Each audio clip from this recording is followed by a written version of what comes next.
This podcast is a collaboration between Costard and Touchstone Productions and the Tales from the Crypt podcast. You've come to the right party. You see, the body of a young man was found floating in the pool of her mansion, with 2 shots in his back and 1 in his stomach. Nobody important, really. Just a movie writer with a couple of B pictures to his credit. The poor dope. He always wanted a pool.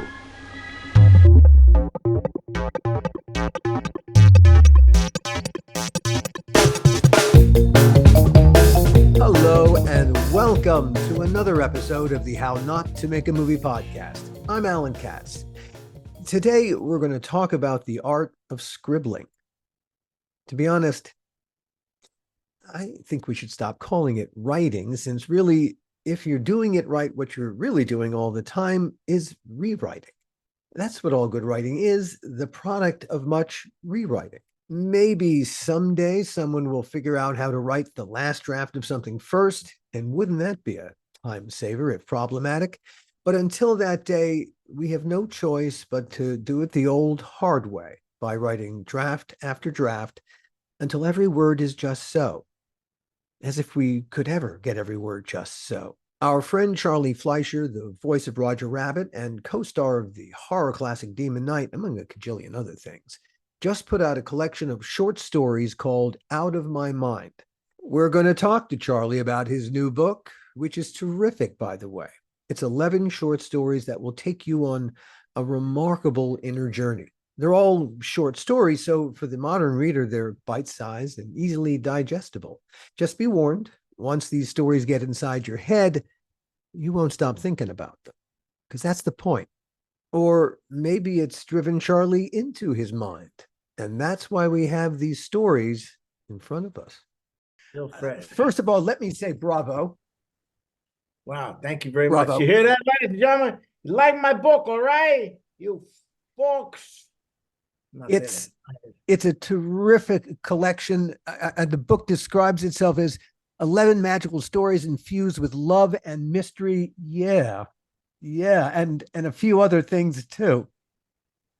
10 of them though, but that's okay. You know, at various times, there are so many other writers kind of occur to me, like, wow, this kind of feels like I found myself finding hints of Chekhov all along. Wow, that's really interesting. Simply because of the perspective that there was always, in Chekhov, there was always this terrific perspective in the stories. And a lot of your stories, there's this lovely sense of perspective. You are in the hands of a storyteller. And the story will flow at the storyteller's pace, sometimes fast, sometimes slow, sometimes we bore in, sometimes great patches of time go by. But never you mind about that. We're always in the hands of a masterful storyteller.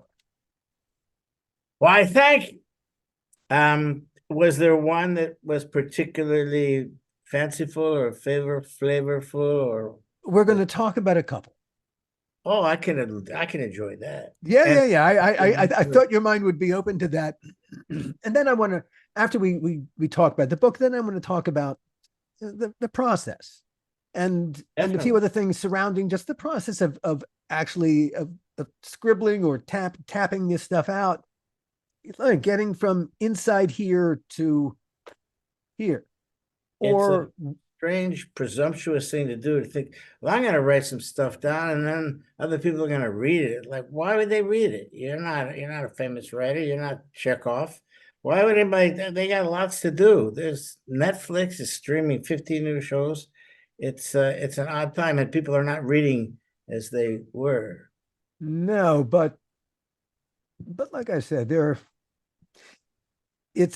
all, I'm going to say, easy to read because the storytelling is so adept. Once again, I thank you. You know, a John Cheever short story is a particular thing, like an Edgar Allan Poe short story or a Flannery O'Connor or a Raymond Carver short story. They're all a very particular thing. I wouldn't say that a Charlie Fleischer short story is a particular thing. They kind of run a surprising gamut. The first story, Sylvia, to me, the first thing that struck me was, God, it was like Ionesco's Bald Soprano. It's a surrealistic Yeah, romp, basically. It's yeah. And as a table setter, my first thought, oh, okay, is this going to be a book of absurdity? But it's not. It's that's just one of the many flavors in your in your toolkit. There, I'll make some metaphors up. Rubies and Emeralds is quite different. It's quite lyrical. they're all kind of different.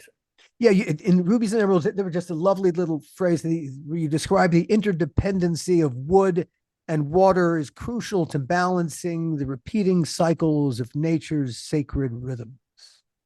That's And nice. I thought that was a particularly lovely sentence, just the rhythms of it, the way that That it flowed.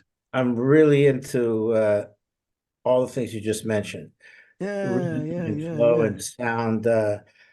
Dylan Thomas, under Milkwood, just the sound of the words, in addition to the imagery that they create. In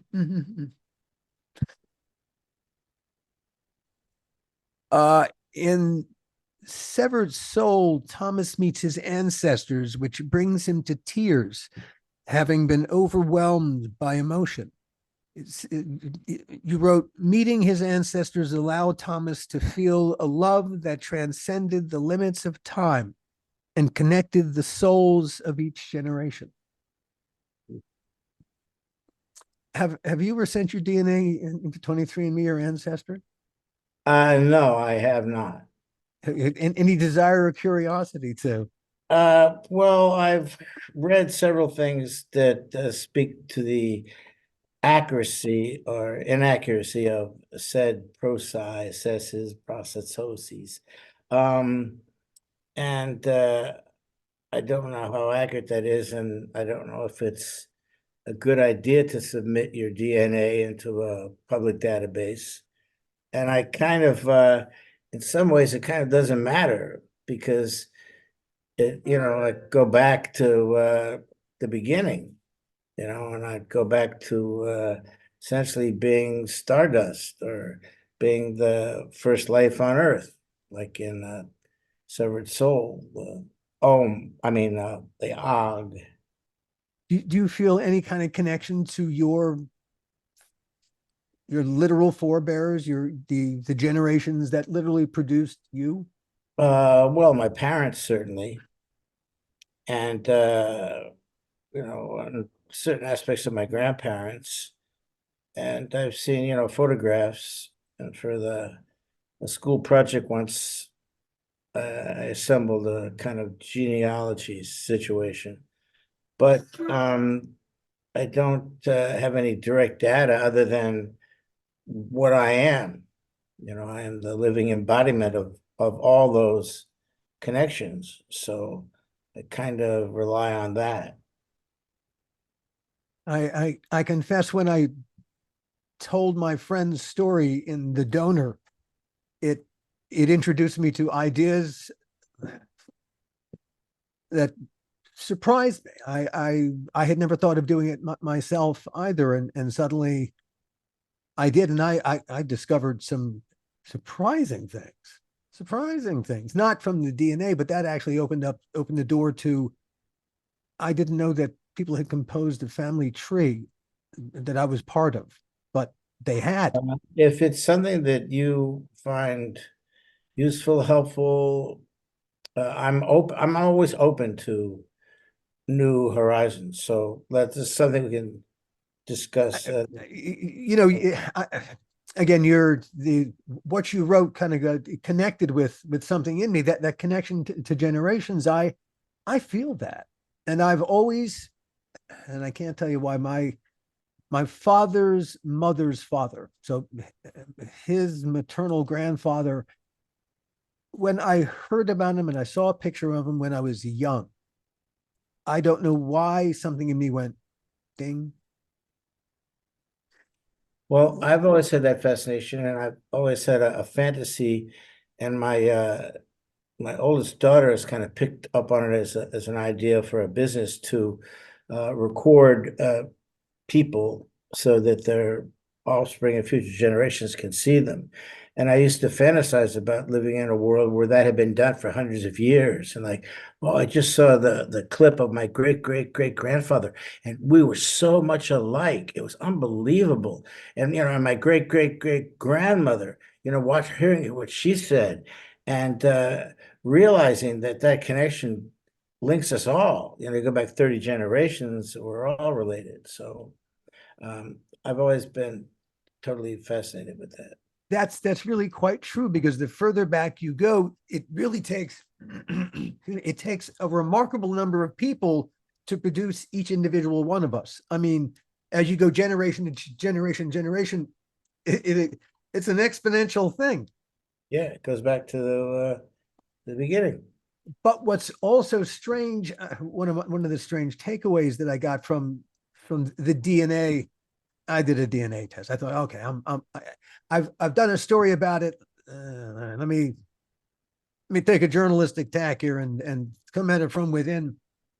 What it does point out is that people, things that we just know because of our mitochondrial DNA and where it originates, that we all in our various subgroups, we go back to whole groups of us go back to an individual person.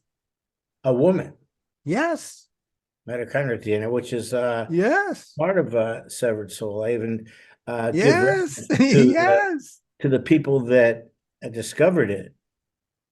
And that was yes, when it happened, it wasn't known then. It just said it's unknown, but then I give reference to try to a story within an actual time frame. it, like I said, I connected with it. Well, that's what I wish for, anything, is to reach people and to reach them on a level that they weren't necessarily aware of existing, that something, a connection could take place that would lead to other connections. That story, again, was one of those where it brought to mind a lot of different pieces. The scene where Thomas talks to the first cell to appear on Earth reminds me of Patty Chayefsky's Altered States. Wow. Remember, did you ever see Altered States or Sure, read William Hurt, I believe. Yes, yeah. It's about, I think he uses a sensory deprivation tank to go back into, as if the genes could take you back, the DNA could take you back to a memory of being this creature, this proto-human. Right. And because of the magic of the sensory deprivation tank, he becomes the proto-human. It's cool story, but it's that connection, to we all kind of go back to Lucy, don't we? Sure. And even further back, we go back to Taom, in reference to my story. And and that kind of feels like the Star Child in 2001: A Space Odyssey. It's definitely, there's a linkage there, but it takes that and goes back another level, or forward another level, where that single cell, not to be a spoiler, but that goes through a change that is totally unexpected by everyone.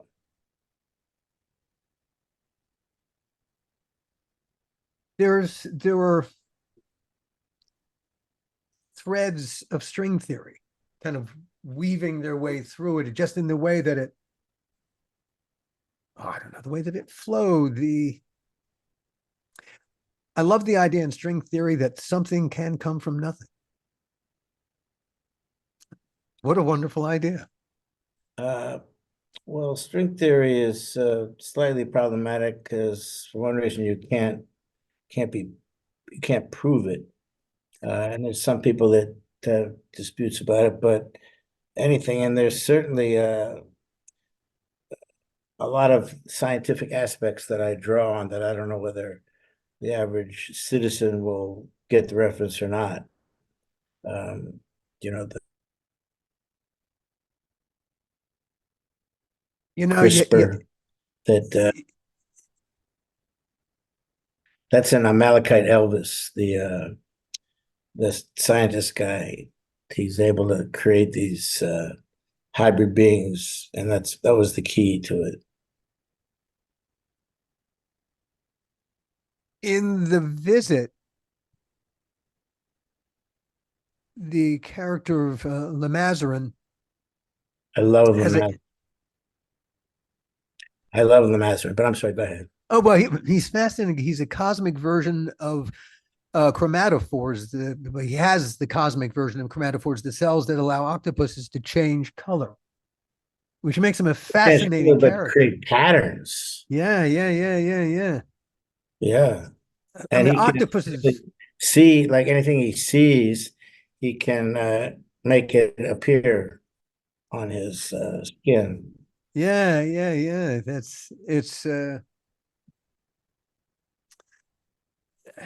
It's an internal. It's Zelig plus. Nice. I like the reference. The I like the character of Czar, a kind of a Beelzebub as a beta creature. For which character? I'm sorry. Czar. Oh, Czar. Yeah. You're kind of he becomes a Beelzebub as a beta creature. I thought that was very funny. Yeah, yeah, I shortened his name. Yeah, that's he's the kind of beastie fellow, and he Yeah. tends to it's part of Thurston's plan, but then he gets changed when he finds love. Yeah, now changed when he finds love. All right. In The Hunger, it contains a ceremonial ritual to transmogrify the negative to positive. Correct. All right. I would describe Malachite Elvis, having read it, as a journey toward perpetual bliss. Well said. It is a place that we all wish to be, and certainly are capable of approaching. That seems to be how a lot of the stories flow. From whatever negative there may be, really towards a positive spiritual.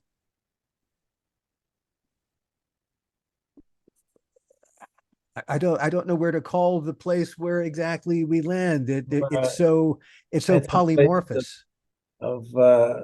of harmony and resolution and balance, and that's definitely, because I see that as kind of a metaphor for what life is. There's conflicts and all these things, and the idea is to resolve them all and move to a place where there's some kind of a greater harmonious frequencies, or something to that nature. It sounds a lot like a spiritual journey. Unquestionably, that's always been an important part of my essence. Is to that we are. I mean, if nobody knows what this is, like, where are we? Who did this? How is this even possible? I'm making noises with my mouth, and then you hear them. I could say a red balloon held by a green chimpanzee jumping up and down on a red Ford. You can see that in your head, and the balloon pops. And I'm just making sounds. I could easily just have gone blah lukut sibach noodlali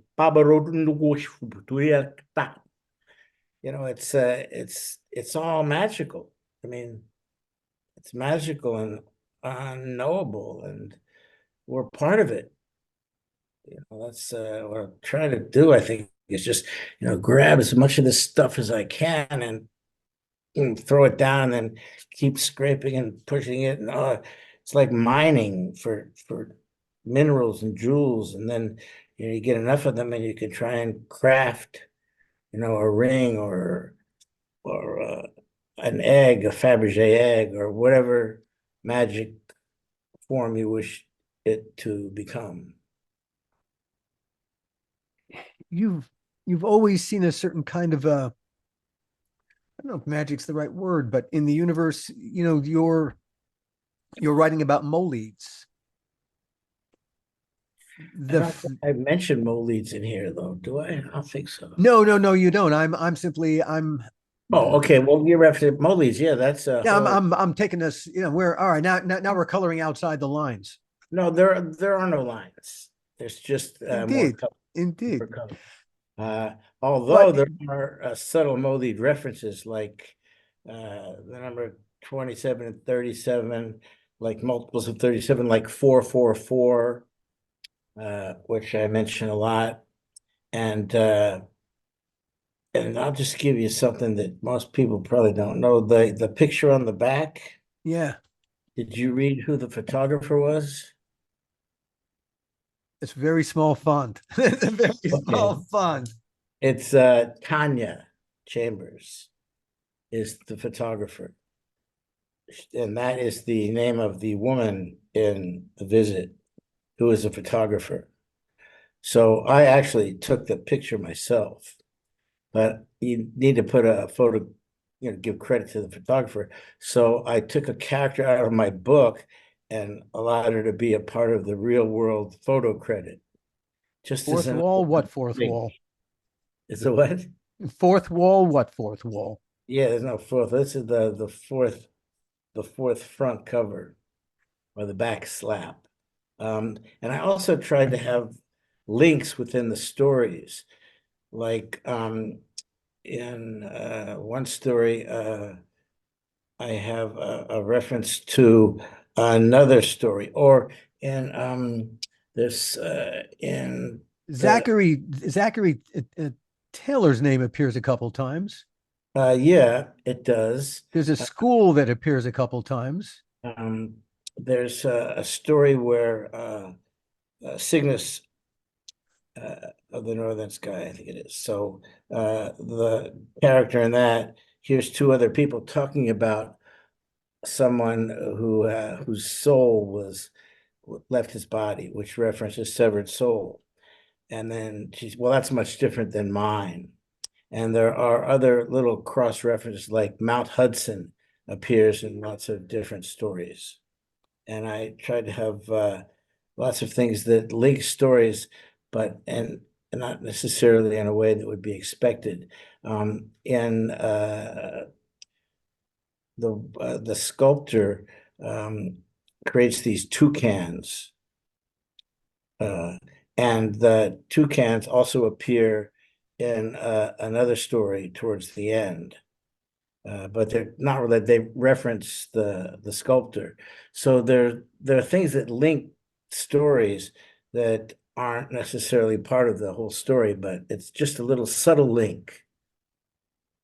And that's reminiscent of all the characters in Pulp Fiction kind of crossing paths occasionally. But and yes, they're all part of the same universe.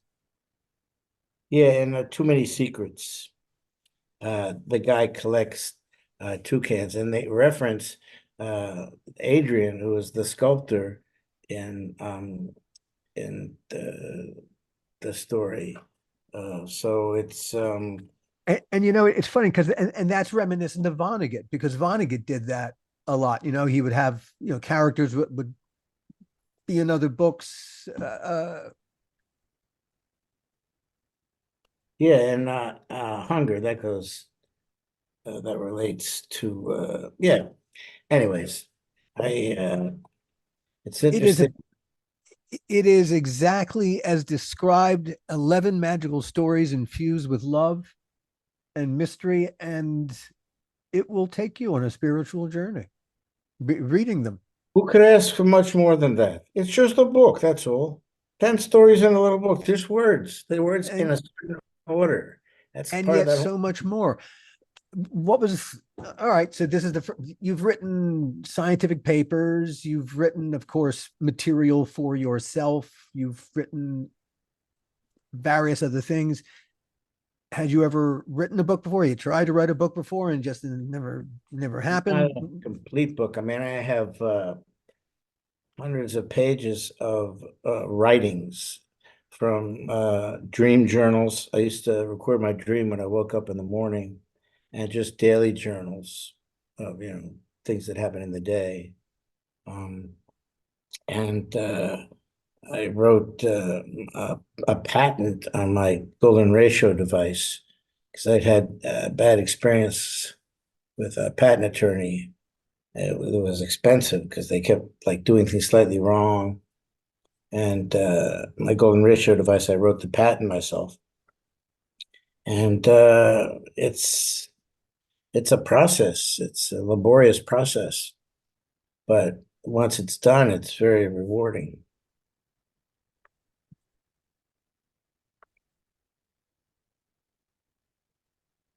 The process of writing a book. Well, not so much writing a book. This was a did each short story come at you differently? Yeah, and they developed over time. And there were several that didn't make the final cut, like there was one that I thought was the best one of them all at one point. And then I got to another point where, nah, it's not good enough. It's not going to make it. But, I get to a certain point and think it's done, and then it would continue to develop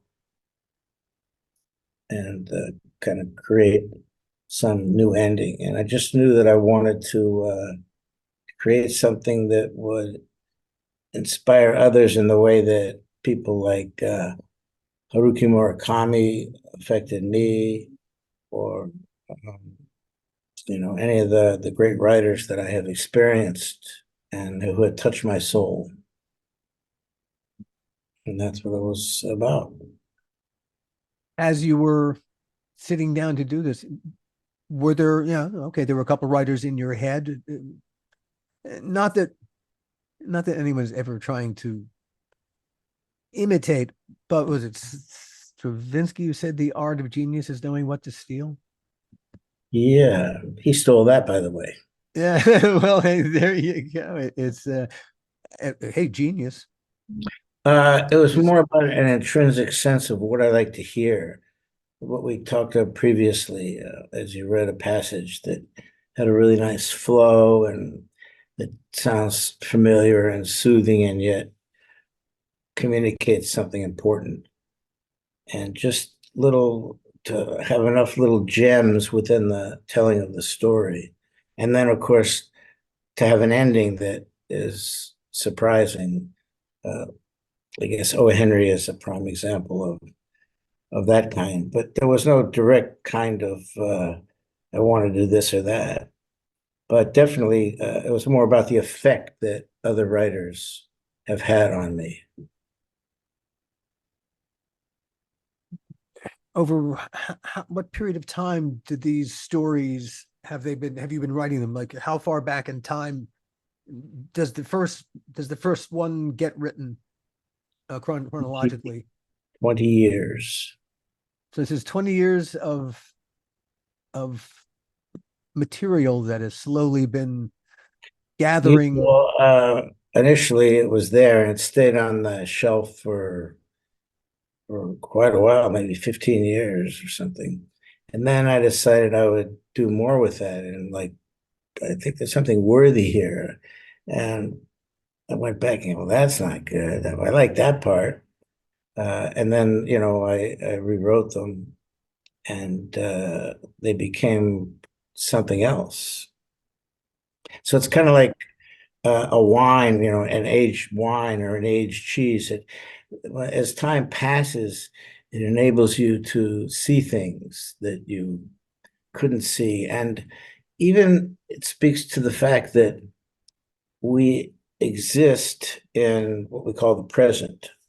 And there's the past, which is the recent, present, and the future. So we know that the past is continuously expanding because the database is feeding into it. So as the past expands, what do you think happens to the future, this hypothetical database that exists? Surely, isn't it shrinking? Uh, Aren't we sucking the lifeblood out of it? my hypothesis is, as the past expands, so does the future, to create, number one, a balance. And Yeah. also, it explains, like, when you think of something, how come I never thought of that before? Because the database that is the future, that thought wasn't really available. But as the past got bigger, the available future got bigger too. So you could like, oh, why didn't I ever think to do that before? Well, the thought wasn't really available for application. In essence, all of it is not a straight line heading off in one direction. It's a donut, actually. A torus, perhaps, is the shape that would go beyond the confectionery choice of certain municipal law enforcement Yes, agents. yes, yes. But Uh, yeah, as to the actuality of the geometry, I don't know. I just know that whatever this database is, whether it's contained or not contained, the past and future, which many philosophers have said neither of them exist, it's only now, but the hypothetical database of those two places continues to grow, which allows for concept of new ideas. Oh, whenever that's we could do it this way, or like how come they didn't come out like when Windows first came out? How come they didn't go right to what we have now? It's because I mean, well, it I would explain that away as with hey, why doesn't anyone ever write the last draft first and save yourself all that time and trouble? that's a brilliant That's idea. right. I wrote Dude, that the stop. first Just draft. cut to the end of the chase. Write the last draft first. Well, look at God, if evolution. only. Look at evolution. Look at the way the world works. It's we're still a draft. And that speaks to the kind of the beauty of everything, that just like books or us or any entity that we know of, as it moves another day, another cycle, another period, it has the ability to take in more data. And over there are some of the blue jumbled deagles. So we should have a blue jumbled deagle detector over here. We could build that. And then, oh, there's the Yamatox over there. No one ever saw Yamatox. So there is no real final draft, essentially. Afraid of AI Uh, as a writer? no, I don't fear AI. I love AI as an artist, as a visual artist. I think um, I think politically it could be tricky when it's creating realities that don't exist and letting people think that they do. But I don't like the name artificial to describe it, because artificial things traditionally, like artificial sweeteners, no, I don't ever have any chemical that's artificial. I like the natural. But no, I don't fear it. I don't think, of course, I don't know that AI could ever truly recapitulate what a human soul can do. It could try, maybe do 1,000 different versions. It's like, that old concept of 1,000 monkeys on typewriters, and one of them was going to type Shakespeare. Maybe someone get close, but it's not the same thing as, really a shake going, therefore was Esther, that's cool. Esto too late. Too busy, too busy. I would say if you are not if you have not been born from a mother, you don't know what it is to be human. While artificial intelligence can duplicate us because that's what it does. When it learns, it takes stuff that we've created and it incorporates it into its knowledge base. But it can't originate that material because it it doesn't have any kind of human perspective. it doesn't have human experience, which starts with being born from another human. And Uh, that does something to us, I think that's fucks true, you up. but to be open to all possibilities, uh, what another human, like maybe we are the equivalent of a very advanced artificial intelligence. It's and a Not mother. me. Maybe you, pal. Not me. If I'm the product of some kind of artificial intelligence, sell it for junk. Sell it for junk. It's broken. You got it wrong. There are bugs in the system. You fucked it up, my friends. Well, what are we the product of? I mean, like, how did that work? I mean, if you think about it, okay, I'm gonna tell you what happens. Your father puts some goo from his pee hole into your mom's pee hole, and those two goos go together, and then they stick and make this thing, and then you're born 9 months later. And we'll eat sunlight, but we can't eat that. The plants will they'll transpose that into sugars that can be eaten, or an animal can eat that, change it to another file format and eat that. Come on, that's not true. Goo in a hole and we come out. I mean, come on, nobody knows what this is.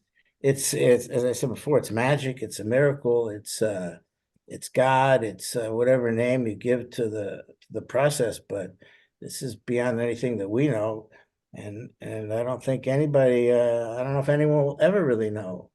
They may, just like I said before, get one step closer to seeing the blue jinkalinkies or the Cocobana butters, but it's just be here and accept the glory of it and just relish the wonder of not knowing what the fuck this is. We have to remind ourselves that there are all kinds of energies, forces that whiz by us, and we are oblivious. We have no way to register them. We don't see them. We don't hear them. We don't smell them. See a tiny Nothing. We're little bit oblivious. of the electromagnetic spectrum. Just like in Severed Soul, that the little Taom was able to see all the forms of electromagnetic energy, not just the narrow bandwidth of visible light. Yeah. There's a lot of information out there that we are simply unaware of. If we could take it all in, You go process it. crazy. You couldn't handle it. You go crazy. It's like acid or something. It's just like, I mean, there's neutrinos going through your body right now.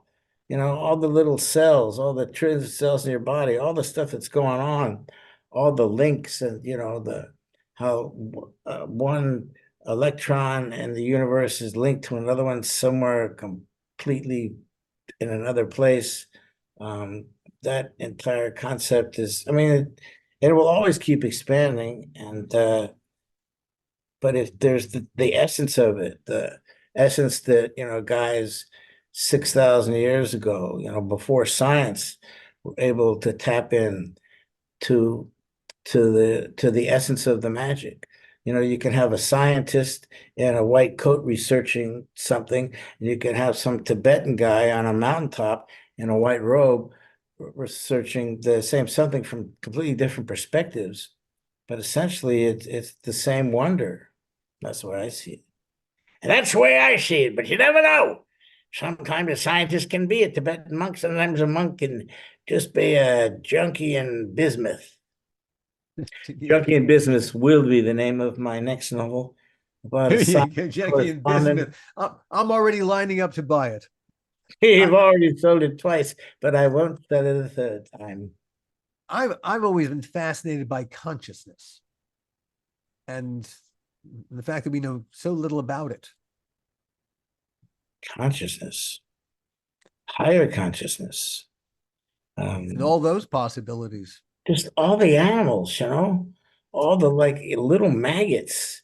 You see some rotting meat or something.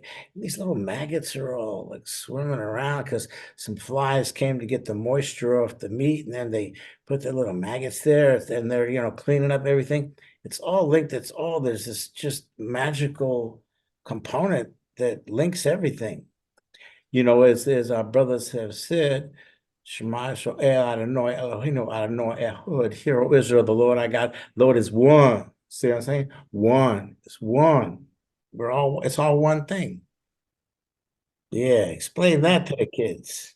They've done some fascinating experiments on yellows, excuse me, on yellow slime molds. Oh, how to create the subway systems in Japan? Yeah. They have no nervous system, and yet they're capable of having memories, of making not just decisions, not random decisions, good logical decisions. How how are they doing this? We have no idea. We really have no idea how you and I are having this conversation. I don't mean with all the gack and the gear and the technology. I mean, if we were sitting in a room together and conversing back and forth, really, that still kind of defies our explanation. Murmuration of any kind of creature. Like I mean, nobody knows how that works. And there's so much we don't know. I love the fact that we do know stuff, or we think we know it. I mean, they one thought, oh, that's this, and then somebody 100 years later, well, you thought it was that, but it's really this. And it's Was it the Firesign Theater who said everything you know is wrong? Sure, we're all bozos on this bus. Have truer words ever been spoken? Phil Proctor, I'm friends with him on Facebook. Fireside Theater is a good guy, still funny. And kids today, they never heard of Fireside Theater. I know it's hard. It's like forgetting who the Marx Brothers are. Well, there are some that I think do, but there's certainly a lot that don't. They don't know which Marx brother is which. Hey, that's a good one. Hey, That's Marx brothers walk into a bar. who was your favorite Marx brother, Charlie? I said John Lennon, but that was just oh, I'm sorry. There was an electronic glitch right at that second. Like, oh no, not that. Who is your favorite Beatle? But favorite Marx brother is there's Groucho. I mean, of course, Chico. You got hey Chico, he's not good. Hey, that's a good thing. Hey, Hoppo. Very few have Zeppo as their strangely, and nobody wants Gummo for some strange reason. Gummo Although the talk always was people who knew them all said that actually the funniest of the lot was Zeppo. I dispute that. I've never met any of them. It's hard to believe anyone was funny. If anyone was that funny, he would have had his own show. Like, you bet your life. George come in and he was a good agent, and he became their agent. I just loved Groucho. Oh, and my act was inspired by Groucho Marx and Jonathan Winters, and they both had that kind of surreal improvisation. Just the way Groucho would ask them a question, and just taking something from the crowd and just turning that into an exploding wit bomb. For a man with no formal education, he had a remarkable, he read a lot and a remarkable capacity to retain what he read and to then free associate with it. Well, formal education meaning a degree? Groucho, what grade was he in when he stopped going to school and played vaudeville circuits instead? That I don't know that. Yeah, he was. I think he dropped out. He was 12 or 13 or 14, if that old. And they were on the circuit. He read a lot. Reading. What do you do in college? You read books and then you talk about them. And and really anybody can pick up a bunch of books, read them, and become rather whatever they want. Right. Yeah. And informed and educated. Yeah. Fly. And certainly for a guy with no formal education, he hung with some incredibly educated people who thrived on his company. Yeah, fascinating person. Do you remember the first time you ever encountered Groucho? Your first taste? That's a great question. I'm not sure whether it was, but when was You Bet Your Life on? When did that come in? 60s, wasn't that 60 or I don't know, but Yeah, I don't it's know. So easy enough to Google. either You Bet Your Life or one of the movies. Horse feathers. Yeah. I grew up in Baltimore, and on the afternoons they played before the local news from 4 to 5:30. They would play truncated versions of comedies: W.C. Fields, Joey Brown, W.C. Fields, the Marx Brothers, and my cousin Stephen turned me on to the Marx Brothers. They said, "You got to watch it, got to watch it." And the first one that I caught was Horse Feathers, and Groucho is Professor Quincy Adams Wagstaff singing, "Whatever it is, I'm against it." At the age of 10, I bought in. Time flies like an arrow, fruit flies like bananas. I mean, come on. That's pretty good. And then I think the next one I saw was Duck Soup. Over, man. I mean, Night at such the Opera. incredible. Oh well, yes. Now we're into now we're into the Thalberg pictures And where we're yeah, A Day at the Races. And those both became Queen albums. interesting. And they visited Groucho. Of all the muses to have, I cannot think of a better. Well, I can think of two better, but I'm not going to mention them. At least not here. At least not here. I And may thank you do for it that. later. Of course, which Uh one? The old Groucho was a little more. He still had the wit, though. yeah. And yeah.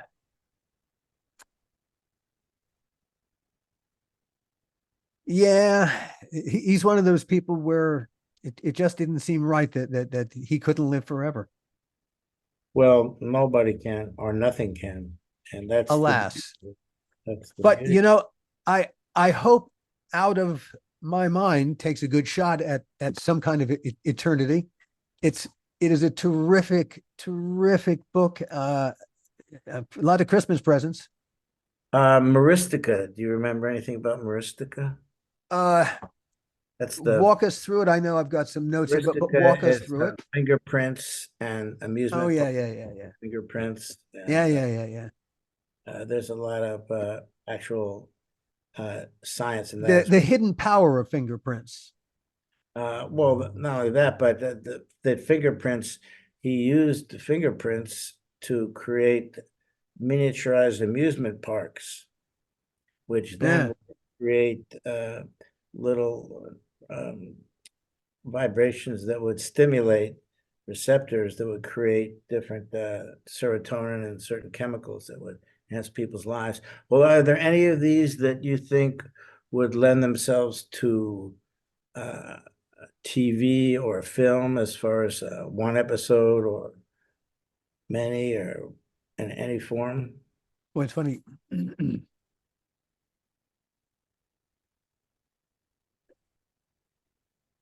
TV and film are so hard these days, and in a sense, yeah, I think you could turn any one of these into a terrific world. You could, until TV gets its act together, and you figure you could approach it with a project. It is so broken right now. TV is broken. TV is so broken. If you try to take something out, Gil and I had a project we had Ernest Dickerson, we had two actors attached with 6 million social media subscribers. We had everything figured out. We were doing a show, a horror show that was like Tales from the Crypt. It's not without the Crypt Keeper. It's could not get arrested. Couldn't even get a meeting. Not even no one remotely interested. And my manager said, "Don't feel bad." He said, "I got packages with way bigger pieces." Nothing. And it's the fallout from streaming. from the streaming. Everyone suddenly throwing all the money they had at streaming, created some great content, but unsupportable financially. Really? And that's what killed everything. And it's one of the reasons here in Los Angeles, work is just, man, it's turning into a graveyard. Oh, Ripley. Did you see Ripley? Great. Oh, wow. Oh, hey, look, there's still money being spent on a couple of prestige projects. Yeah, and I agree, that was beautiful. Every single frame was beautiful. So I don't know how you can necessarily say it's broken if I'm simply saying the development process, the process of getting an idea into production, to get the executives. I like I said at the beginning, in getting an idea from here out into a TV show or a feature film, there's so many assholes standing between it and completion. Well, I think that initially having a books are always, I think, the best beginning. Oh, yes. It's always about the IP. What's the IP? And then the trick is, how do you tell a non-reading executive, because they don't read, of course, how do you tell a non-reading executive what the magic is? How do you take the magic from this medium, put it into their head so they can appreciate how it will play in a completely different medium? It's, I guess, yeah, it has to be read, or they have to see that others have responded to it. But even then, you're going to have to walk them through the, and how are you going to get from here, from this thing to that thing, which, yes, that's part of the job. I'm just saying, in the here and now, it's a maze without an exit. So to answer my question, your answer would be no. There's like you. But I would say, but there are other ways to do it. And hey, podcasting. I think you can tell stories through podcasting, and money is pouring into podcasting because listeners are pouring into podcasting. Because you can do, a TV show or a movie, you got to sit and watch. Although, to be fair, the way that my kids watch TV is always through this. Sure. I don't think they ever experience anything without this somehow being in their line of their field of vision. Podcast is designed that you can multitask, you can be exercising, you can be driving, you can be doing any number of other things, or just listening to it for the sake of itself. Getting a pedicure right now on my right foot, and my left foot, I'm exercising. See, you can even podcast while you're multitasking. And it's, gosh, the economies of it are, my manager, who is, film and TV and podcasting, when I started down the podcasting road, he said, well, okay, I see you. But he had a client, one of his big movie clients. They wanted to do an adaptation of one of his things, 7-part series podcast.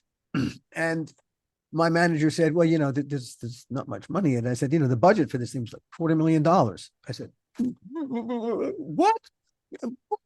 Okay. Maybe buy you $250,000 is nothing. I said, but I made the donor for like $9,000, and most of that was what it cost me to get the website built. It wasn't the creation of the actual content. It was to create the store front that I could use to sell the goddamn thing. Mm-hmm. With, if they're pouring that kind of money into podcasting, which doesn't really cost a lot to make, it's because they recognize there's a payday. And so it must be worth putting that kind of money into, really, and they're just hiring a lot of people. Hey, I did it all by myself. So I know you can create the same thing with just one guy interviewing another guy and adding in a lot of sound effects and music. And hey, it's theater of the mind. It's radio. It's radio. Yeah. And radio is wonderful. Hey, suddenly I'm Fred Allen. You've always been Fred Allen. Well, I wanted to be Jack Benny when I grew up, but I turned into Fred Allen instead, which is okay. Could have been Rochester. But Rochester. Yeah. Mel Blanc. Oh, yeah, the man of 1,000 voices. I grew up loving old radio shows. So to me, podcasting was like coming home perversely.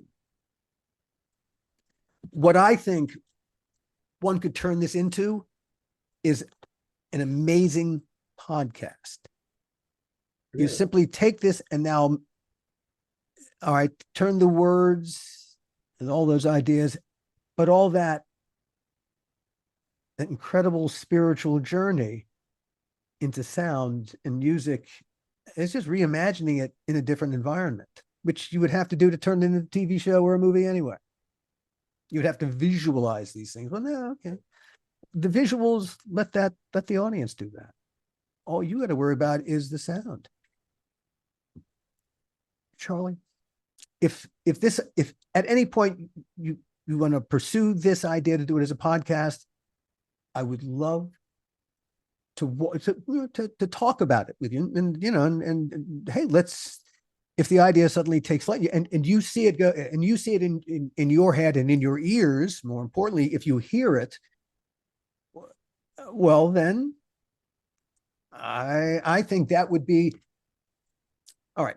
Here's my other argument. The problem with the film and TV business is part of what you have to do is to explain to the guy in the suit what the IP is. If you do this, now granted, it's this form of IP, but if you do it as a podcast, now it's sound and light, but sound. And they can suddenly see how it becomes dramatic, in a in a three-dimensional way outside of a book. And hey, the IP already exists. And rather than you having to go sell it, they'll come to you. Because it's out there and people are listening to it and advertisers are coming to it, and it's monetizing in other ways.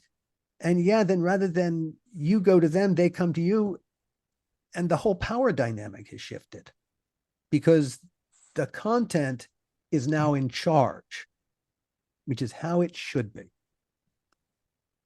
I'm just saying. That's very nice. And as a fan, it would be an honor to work on it with you. Hey, we're having a business conversation here in the middle of the podcast, but like I said, I loved working with you in the past. I think it'd be a hoot to put our creative minds together as they are today. I think we'd have, at the very least, for want of a better word, the technical term is fun. Yeah, if you have fun, the audience has fun, usually. And if it ain't fun to do, why the fuck are you doing it, man? Haven't you had enough torture in your life? But really, it's the very worst. I can see a series of amazingly enjoyable conversations, not unlike this one. And I'm gonna button up the podcast here because we could probably go on and on and on. But I thank you so much for, first of all, for handing me this. And because you came on the podcast, I really did have to read it. Absolutely from the first, really, it was like, well, this isn't like homework. This is like pure pleasure. That's good, because I appreciate that a lot. You said some really nice things and prepared me. I meant every fucking word. Well, I appreciate that. And we'll continue this in other realms. And I sure hope so. And thank you again, Charlie. And thank you, everyone, for listening. We'll see you next time. The How Not to Make a Movie podcast is executive produced by me, Alan Katz, by Gil Adler, and by Jason Stein. Our artwork was done by the amazing Jody Webster, and Jason Jody, along with Mando, are all the hosts of the fun and informative Dads from the Crypt podcast. Follow them for what my old pal the Crypt Keeper would have called terrific crypt content.